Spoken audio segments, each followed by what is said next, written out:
Hello. Hello. Hello, and welcome to Laughbox. Laughbox, the podcast for the Association for Applied and Therapeutic Humor.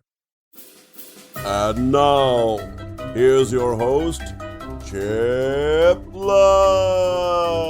This is Chip Lutz, the unconventional leader, and today I get to talk to Johanna Walker. I'm pretty stoked. She reached out to me. We connected a little bit. She's got a great story to tell. Matter of fact, she is like kind of like the story queen, the story maven. Yeah, I'm sure she's got other titles. I don't know what they are, but I'm really happy to have her on the show today. Welcome, Johanna, to the show. Thank you so much. I'm delighted to be here. Oh, the pleasure is mine. Now, for my listeners, if you could give them the hot skinny on who you are, that would be awesome. Well, I am the fear-blasting storytelling maven for coaches, consultants, leaders, and change makers. I help people take charge of their lives, basically, by connecting with their voices, by using their voices, by telling the stories, connecting to the authenticity and power of their true voices. You know, I think people long to be seen and heard. Mm-hmm. They long to be seen and heard, and so many people shy away from that and hide in the back of the room and don't really show up with their full heart and their full body and their full voice to share their message and share their genius. And so I help them do that. I am excited because I want to hear more about how you do that and what got you into that. But before we get into the conversation, I'm just going to ask you a random question. Has nothing to do with what we're going to talk about. So you grew up, if I read your bio correctly, a pastor's kid. So, and I happen to know, because I used to be married to a pastor's kid, that, you know, sometimes you guys get in a little bit of trouble. So what is one thing that you did when you were a kid that your parents still don't know about? And quite frankly, you're afraid to tell them.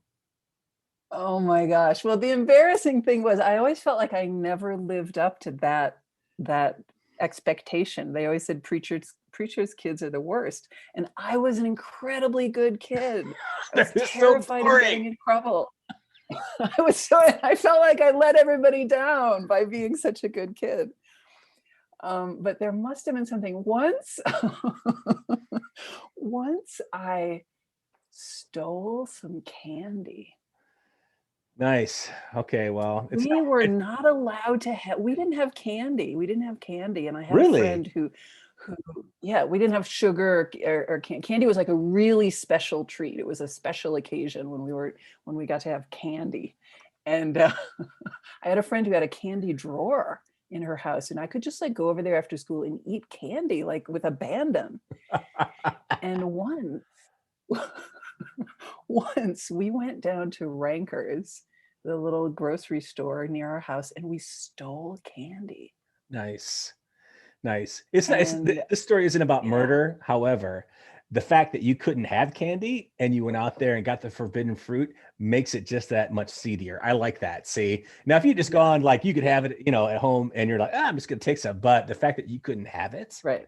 Right. There you go. Right. So I won't tell your parents about this, and I doubt they're going to listen to the podcast. Okay. So, you know, I appreciate you sharing.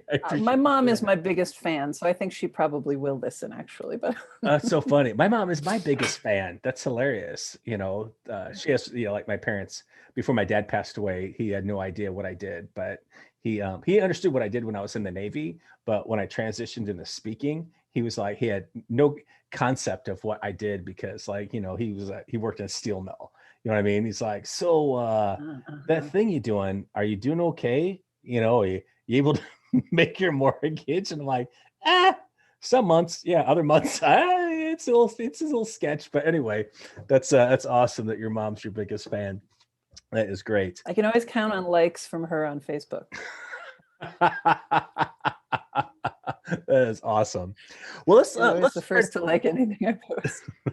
Let's start at the beginning, because I'm really interested in you, kind of like your journey into storytelling, you know, and you know, how that kind of shaped you, and then we'll kind of move into how you help other people use that, you know, for taking charge of their lives. But let's start with your story first on, you know, how that evolution of Johanna came about. like I said, I was a really good kid. I was very well behaved and very quiet. My job was to get the right answer. And if I didn't have the right answer, I didn't speak. And so I would sometimes go for days without speaking. Like I was terrified of making a mistake. I was terrified of getting it wrong. I was just good to the bone, and good meant quiet. Mhm. Good meant just like, staying tucked in and staying quiet and not upsetting anybody. And I went for, as I said, sometimes days. I remember standing at the bus stop one day counting 1, 2, 3, 4, 5. Oh, that was 5 days where I didn't say a word. Wow. So that, yeah. It was kind of I was way on the one end of the quiet good girl spectrum. Mhm. And but I was always a writer. I had stacks and stacks of diaries and journals. So that was what connected me to that's what kept me human. It kept me connected to myself as a human. I have this drawing. I have this self-portrait I made in college. I was in college. It was a big 18 by 26 piece of paper, or 24 or whatever. And my face was in one corner. And then there was a huge talk bubble that filled the page. And in the center of the talk bubble, in tiny letters, I have nothing to say. And this was my self-portrait. This was the story that I believed to be true about myself. Wow, That is how I moved through the world. I have nothing to say. That is amazing. And now, I mean, you're saying a lot. So, I mean, how did that how did that change? Because you figure by the time you're in college, you have some things that are pretty set in how you do things and how you kind of live your life, how you view. And obviously, you had a certain view of who you were and how you operated in the world. So it's interesting to see how much different that is now. Yeah. It was through poetry, actually. I started going to poetry readings. Like I said, I was always a writer. And once I landed at a microphone, like I never read my poems, I would go to poetry readings, but once I landed at a microphone, it was actually in Kent, Ohio. It was the 20th anniversary of the Kent State shootings. And they did this 48-hour poetry celebration. And I had volunteered to read somebody else's poem, because poets from all over the world sent poems. I volunteered to read somebody else's poem, but I got to the mic and I said, I haven't gotten my poem yet. And they said, oh, we thought you were going to read your own poem. And I was like, wait, no, you don't understand. I don't do that. But I did. And at that point, my writing was so much about my story of silence, my story of not speaking. And when I read that poem, I felt the resonance of my voice in the room and in the people. And so many people came up to me and said, that's my story too. And I was shocked because I thought I was the only one in the world who was as quiet and shy and scared as I was. And that was really what began me figuring out that, oh, my story can make a difference to somebody. My story can open the door to somebody else's story. My story can create a connection with somebody else. My story sits in this lineage and this context of so many other stories that are at that point really about women and speaking, women's voices. That sort of launched me into, oh, I can tell my story. And I started helping other people tell their stories. Isn't that amazing though? Like something you said in there that just really resonated with me, that, so many times in life we're going through and we think that we're the only one that is feeling something or going through something until we speak it and somebody else hears that. And like you said, it resonated with them. They're like, that's my story too. Or even if it's not their story, they're going through something that's kind of similar, and they can gain strength through knowing that they're not alone. Wow. Yeah. That's good stuff right there. That's good stuff. Now, I hate to ask you, the poem that you read that's, out there, did you have it in your pocket? I mean, you weren't really prepped. I mean, or did you have it memorized? I mean, like that's what I had. Yeah, good question. Well, I had a folder of my poems with me. I don't know why I brought it, but I had I remember standing at the mic. It was like, there was somebody reading and I was standing backstage. I mean, it was at a cafe. There wasn't really a backstage, but I remember standing at the counter, leafing through my folder to find a poem that I could dare to read. Mm-hmm. So I had a stack of poems with me. Well, that's cool. I mean, I guess the moral of the story is always, be prepared, but have a stack of poems. Have a stack of poems with you. Yeah. You never know when you're going to end up at the mic. Have a stack of poems. Absolutely. Right. So now, since then, I mean, I'm sure that you've done probably a lot of things besides just like jumping from the poetry stage into helping other people, share their stories. So how did that transition work from being there at the microphone into what you're doing now? Because it's not like you just next day it's like, hey, well, that worked. I'm gonna go do this with everybody. I mean, there had to have been some transition time in there. How did that work? Yeah, well, I did, originally I did a lot of work with adolescent girls and women in jail and senior adults, just a lot of different community groups. That was really fantastic to work with. And I was a starving artist. I painted houses. I was a carpenter. I waitressed. I was a bike messenger. I just was kind of destined to be a starving artist. And I did art, creative projects in the community with different groups of people. It was great. So I was in the world of theater and creativity and improvisation, and I was teaching a solo performance class. One of my students had been invited to give, this was, much later. I moved to Colorado and got my MFA in theater. I was teaching a solo performance class, and one of my students was invited to give a TEDx talk, and she asked me to help her. And at that point, I had no idea about the world of speaking. I had no idea about the world of business. I was very much living in a kind of fringy artist life. And I helped her, and I was like, oh, that's cool. I can do this. So I reached out to a colleague of mine. We had similar theater training, and he kind of helped me translate my theater work into coaching and working in the business world. Yeah. So that TEDx talk that I coached, my very first client, opened the door then to working with corporate execs, and entrepreneurs and experts who want to give TEDx talks. And I mean, I got to say, initially, I had no idea. Like, I thought I could say, I'm a public speaking coach, and then boom, I'd have a full roster of clients. I had no clue about sales and marketing. That was if you build it, they will come. Yeah. Unfortunately, it would be nice if it worked like that. But it's one of those, speaking just in general, as you know, it's one of those things where it takes time. And you make a step forward, a couple steps back, a couple steps forward. Yeah. So it's a long arc. I like to look at the long arc of this, of speaking, and the very long arc. Yes. The very long arc. So let's transition just a little bit into, some of the work that you do and how you do it. Cause I'm really interested in one, like you meet people, obviously different, you mentioned a bunch of different types of groups of people, entrepreneurs, CEOs, other people that just, want to share their message, via like a TEDx talk. I mean, very different types of groups of people.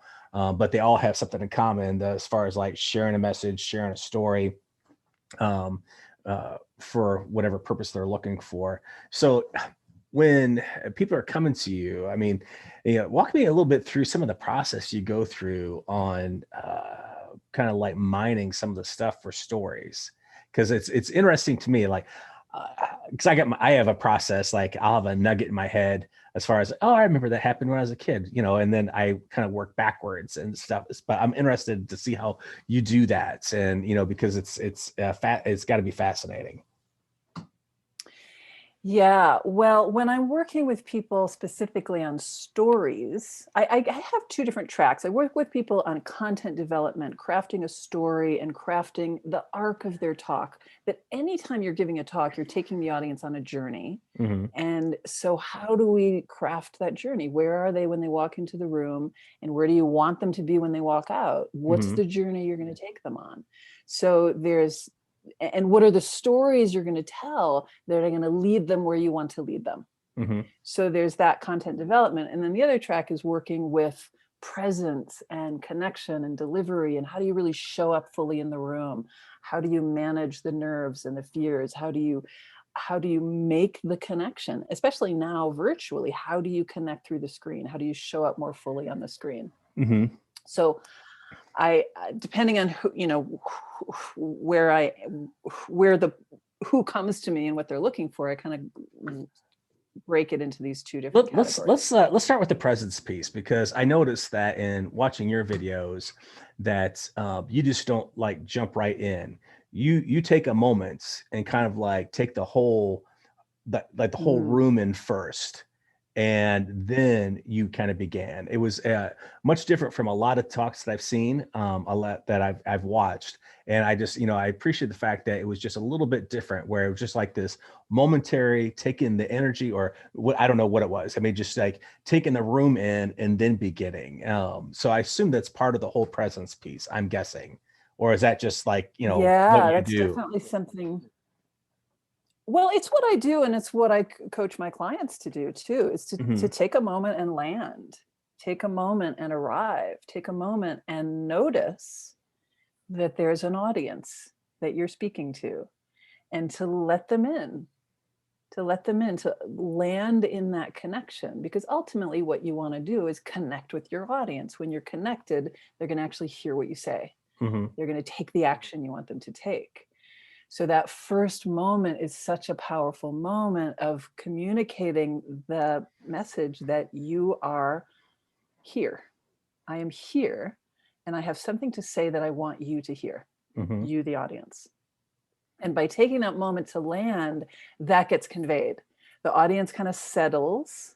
Like if I just roll in and start talking and then roll out, they don't quite settle. But when I take that moment to land, I can feel the audience just sink in and say, oh, this person's about to speak. Right. I wonder what she's going to say. I mean, and I would think starting from there is so much more powerful. And when I think a piece of that would be, I know you're landing and taking them in, but maybe it's also letting them know that you're with them. Exactly. Okay. Yeah. And letting them know that I'm steering the ship. I got the wheel, know? Okay. Yeah. All right. I like that. I I'm mean, not letting my nerves. I just want to make sure that you knew that I noticed that, because I was like, oh, that's so different from most things that I see. And that it was just, it was, I liked it. I liked that you did that. So it was kind of cool. Cool. From my perspective anyway, one person to another, I was like, that's so different. So let's veer a little bit more into the other presence pieces that, when you coach people that, because I don't know if it's really true that, public speaking is really, number one fear. I think that might be an old wives' tale, but I know a lot of people don't like it, and a lot of people don't want to do it. Yeah. I know a lot of people make it look easy, which make other people think they can do it, but when they go to do it, they can't do it. Yeah. Well, what I do with people, one of the things is, a lot of people are scared, and a lot of people they don't identify as scared, but they're not showing up as fully as they could. There's something in the way. There's something of the way of really taking a bigger risk, showing more of their humanity, showing more of their heart, risking being a little bit unconventional, a little out of the box. I've talked about just being tucked in. So even when people have it, don't identify as being scared, there's further they can go. I usually can see there's more room for more of themselves to show up in the room. So one of the programs I host is Speakers Playground. It's called Speakers Playground. I was doing it in person for a couple of years before lockdown, and then pivoted to virtual. So I've been doing it virtually. And we do a lot of play. We do a lot of improvisation just to shake loose some of those nerves, get in the body, get in the voice, get comfortable being uncomfortable, get comfortable being a little bit goofy. And then creating containers. I teach tools, I teach specific skills of public speaking. but then also just create opportunities for them to try stuff that's usually a little bit uncomfortable. Right. It's something that's unfamiliar and uncomfortable. And so much of the presence piece is about staying present when you're uncomfortable, staying present when you're out of your zone of familiarity. Right. That brings more of yourself into the room. You know, I think what is cool, and I think I want to make sure I bring out from what you just said, is that you begin that with improv, because like me, I love improv. I did it when I retired from the Navy. I did the whole Second City thing for a year just to get out of my linear mindset, and it was such a liberating experience that you just never know what's going to happen. You have to be completely present in the moment all the time, and Yeah. and I think that is a great thing to make sure that I highlight from what you just said, that in order for people to get comfortable, that they have to get comfortable with kind of like being uncomfortable and being in the moment, because so many times we're just kind of like running a script in our head of what we think we should say or what we think we should do, but we're not really there in that moment. We're Yeah. thinking about what we're Yeah. going to say. And so I like that you do that, because I think it's a really powerful tool to use for people to learn, which I think should be used more, quite honestly. But anyway, so what are some of the problems people have with doing that when they first start? Because I know it's got to be uncomfortable for them. When they first start, it's it's just uncomfortable. They're being goofy in front of people. Like when I work with a team, for instance, inside an organization, I work with a sales team, for example, and I go in, or I actually worked with a group of engineers, and these are guys who are not, they are not, have never done improv before. And so being goofy in front of their peers is potentially very embarrassing. Right. Because they're it's like being in their body in a different way, and it's very uncomfortable. But at the same time, when everybody in the room is doing it, there's a lot of laughter. So they can kind of discharge the embarrassment and discover connection with their colleagues, discover a connection with themselves and their voices. And this kind of shield breaks down, this protective gear that they're wearing, that they're not even aware of, maybe. This protective gear breaks down, and they have more access to more of their voice, to more of their expressive possibility. And when we start there, it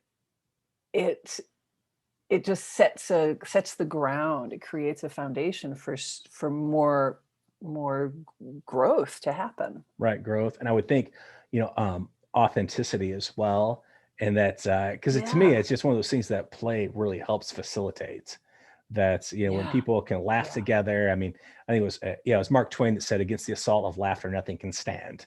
And that's when you can get people to laugh together and have some fun, some of those things go down and they can be more their authentic selves and maybe share some of those things and be a little more vulnerable than they would have been before, because they're not so worried about looking stupid because they've already looked stupid. Right. Exactly. Oh, that's cool.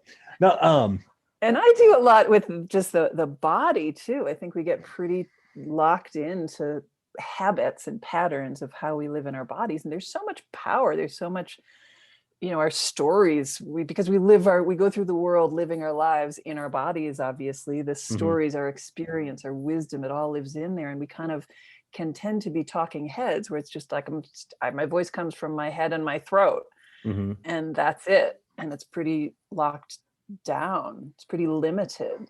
But when they kind of shake loose their bodies, there's just, again, more room, more availability, more possibility. I like that. More possibility.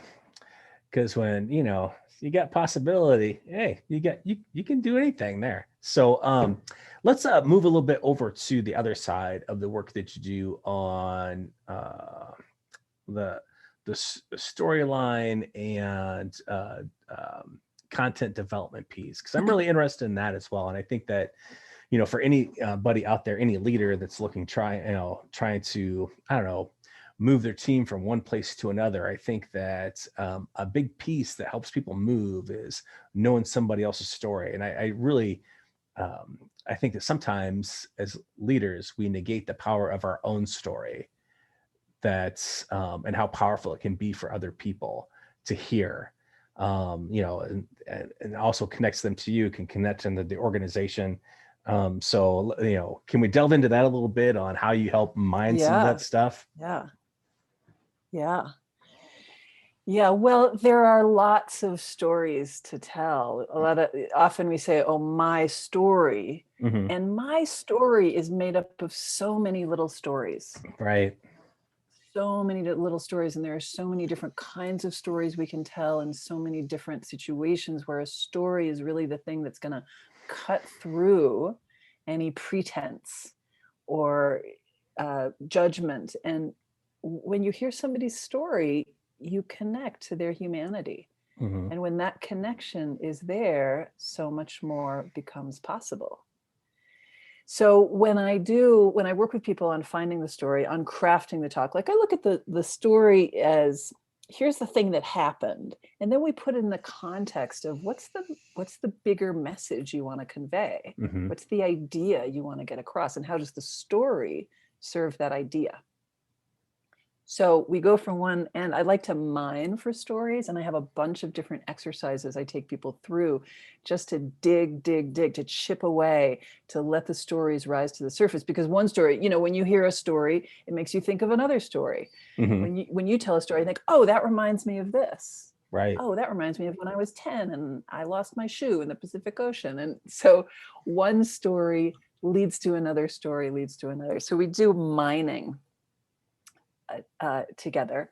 And then we also come from the other direction, which is, what's the idea you want to convey? And when we're clear about the idea you want to convey, then what are the stories that support that?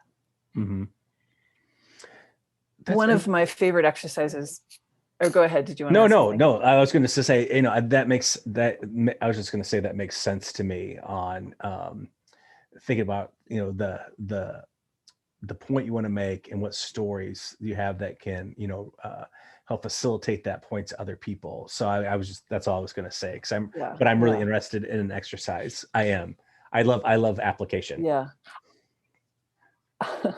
I host a story slam. One of the things I do in Boulder is host a story slam, and there's a theme for the night, and people from the audience come to the stage. They put their name in the hat. If their name gets picked, they come to the stage and tell a 5-minute story, true story based on the theme.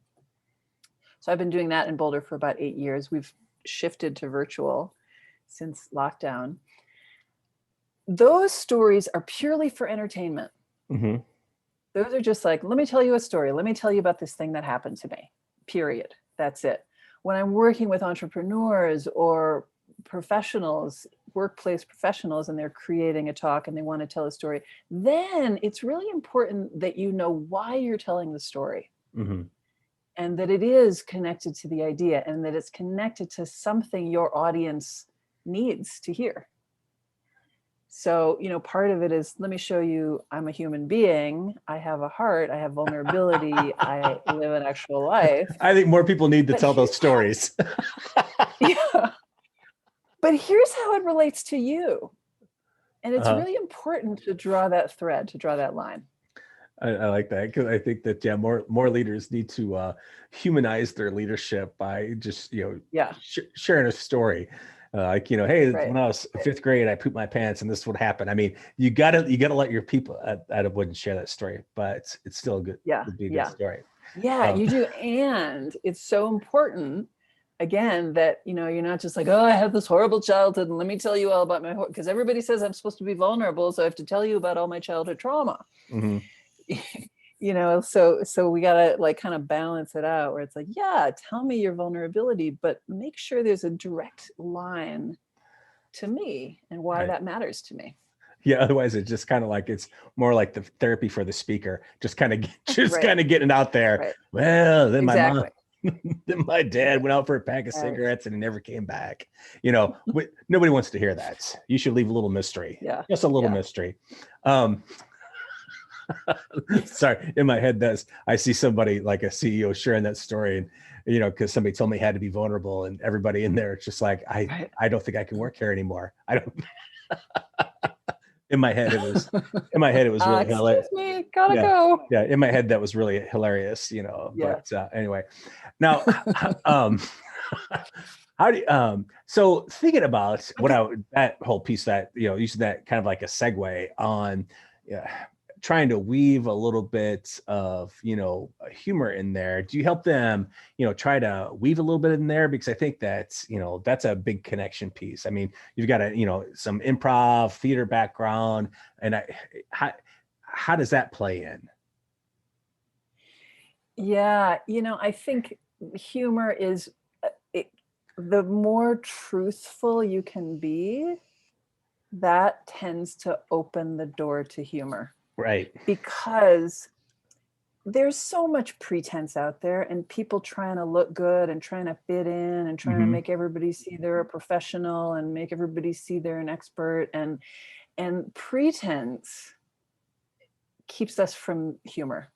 Humanity is like, it's just being human is kind of inherently funny. And when you can really peel away the pretense and say, yeah, here's me, here's the real me, it usually connects to the real you in the audience.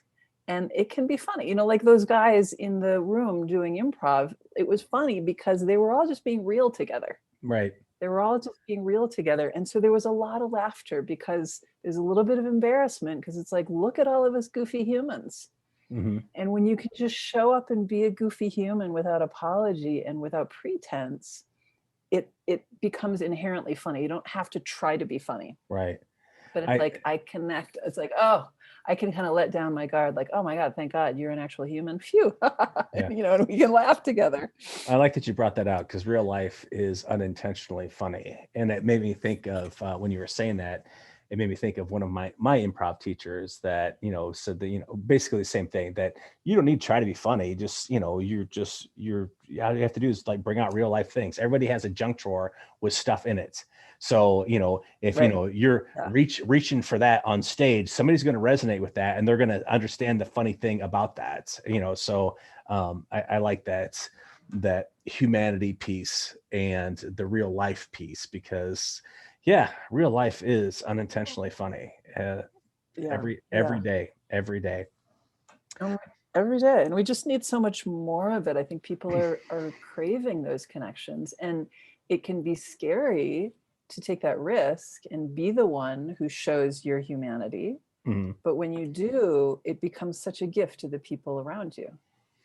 To if you're the leader, and like, you become the leader by showing your humanity, by showing you're a real person, because it gives everybody else permission to do the same. Right. That to me is leadership. That is, actually, I agree with you completely on getting out there and sharing that. I call that kind of like your leadership tithe, sharing that 10% of yourself that really matters to other people.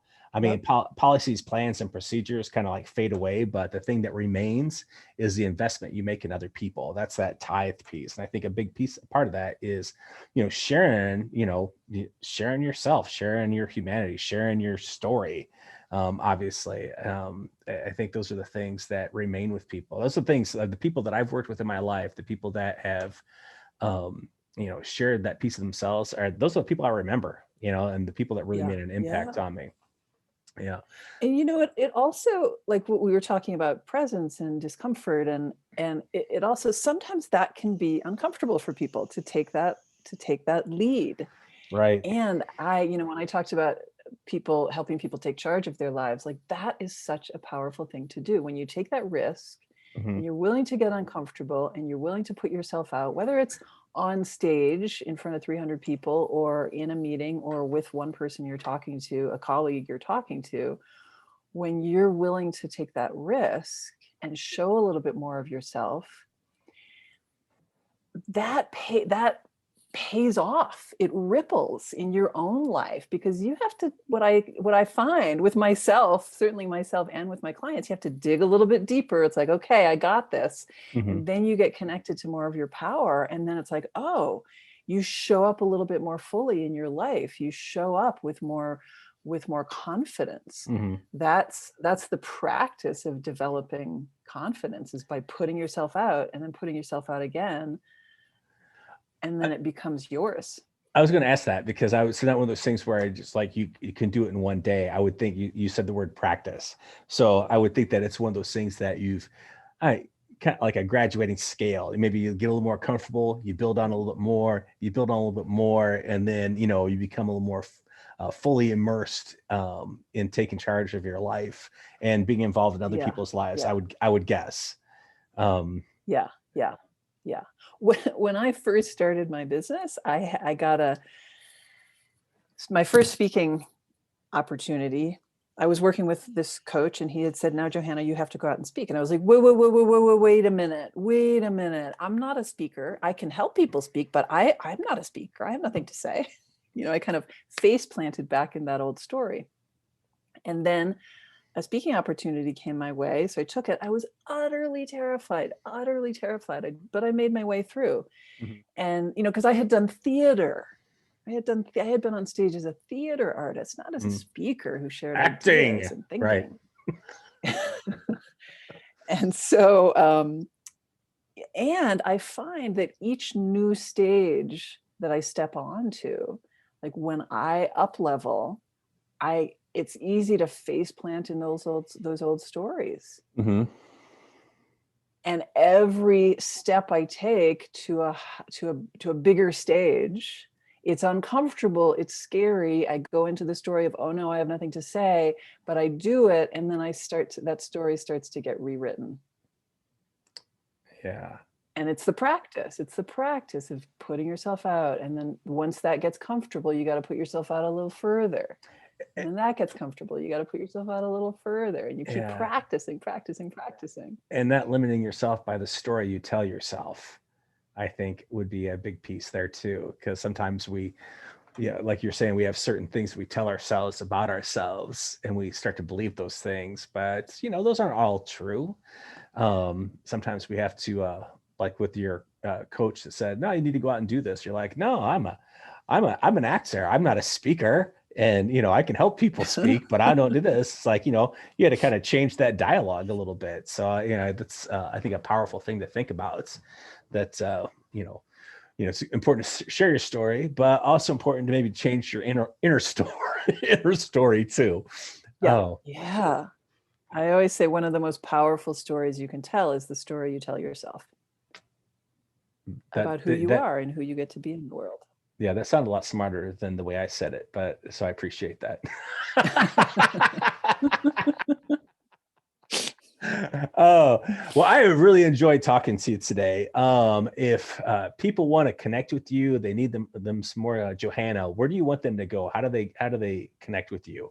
How do they get it in on a story slam or something like that, since it's virtual and they don't have to be in Boulder? Oh, yeah. Well, a great place to connect with me is on LinkedIn. I show up on LinkedIn pretty regularly. Reach out connection, and I make real connections on LinkedIn. So if you do follow me on LinkedIn, shoot me a message and just said, "Hey, I heard you on this podcast," and tell me a question you have about speaking, about visibility, about your voice. I'd love to build real relationship and engage. So reach out on LinkedIn for sure. My website is johannawalker.com. There's some free resources there you can certainly check out. And storyslamboulder.com is the Story Slam. Now, can you go to Story Slam and just be a voyeur? Absolutely. Oh, yeah. Cool. You can just listen. Yeah, only 10 people tell stories, and we often get. I mean, the virtual shows have been the first one we did right after lockdown. We had 450 people. Wow. And I think people have grown weary of Zoom. So the audiences have been smaller, but at the beginning they were like, "Oh my God, we need stories. But right now, I'll tell you that with the Story Slam, we're working on a race stories project. After George Floyd was murdered, we did a I wanted to do a story slam on the theme of race, and I was like, we got to do this carefully, and thoughtfully. So I gathered a group of people. It was a mixed race group of people, and did a workshop. We did an 8-week workshop to develop stories around race. And it was just a really powerful show in the end. And I mean, the process itself of people developing these stories and building relationships through their stories was so powerful. And then the show in the end was stunning. So we're doing that again. So Cool. Certainly reach out if that sounds interesting. Yeah, I'd be interested to watch it. Absolutely. I think that we need more conversations and more conversation starters around that. Well, like I said, it's been awesome talking to you. Now, if we were really sitting in a bar drinking, me and Johanna in Boulder, throwing back a couple cool ones, I'd probably give you some kind of drunk dare. But since we're not, I'm just going to ask you a few random questions for my Overstuff Would You Rather book. Johanna, are you game for 3 questions? Absolutely. All right. I always apologize in advance because I never know where the book is going to open. So first question, Johanna, would you rather always wear shoes that are half size too small or always have your underwear creeping up your butt? Oh my God. I think I'd have to go with underwear. I think I would too, because I can live with underwear creeping up my butt, but 2 small shoes, no way. Then I can't get it. That's no. Yeah. Feet are too important. It's like Lieutenant Dan says, keep your feet dry and don't get shot. All right. Second question. Would you rather, Johanna, have the power to read minds or have the power to make anyone fall in love with you? Oh, wow. Oh gosh. I think I want people to fall in love with me. Okay. I don't want to know what they're thinking. I don't either. I'm with you on that. I would rather just like live a lie and just, pretend like I think I know what they're thinking. But truthfully, I'm a firm believer that you fall in love with, you live with, and you die with a complete stranger. You never know what the other person's thinking. Luckily, my wife's in the other room. She didn't hear me say that. All right. All right. Last question. Oh, and I will apologize for this one. Would you rather, Johanna, have others watch a video of you on the toilet or a video of you throwing a childish temper tantrum? Oh, I'd rather throw a temper tantrum. Me too. Yeah, some things should just remain a secret. Yeah, I'm just saying this. Well, thank you again for spending some time with me today. I had a lot of fun. I learned a lot. You gave me a lot to think about as well. And I know that for my listeners, they'll get a lot from our conversation today. Thank you so much. It's been such a delight. Thanks for listening to LaughBox. If you'd like to learn more about AATH, visit our website at www.aath.org or email the host at chip@unconventionalleader.com. And if you'd like to be particularly awesome, leave us a review on iTunes. Or tell your friends about how awesome the podcast is, unless you didn't think it was awesome. And then just keep it your little secret. Or tell them it was awesome and then laugh to yourself about how you're going to be wasting an hour of their time while you're out doing something productive, like handing out heads of cabbage at a Miley Cyrus concert. Thanks again for listening, and may the farce be with you.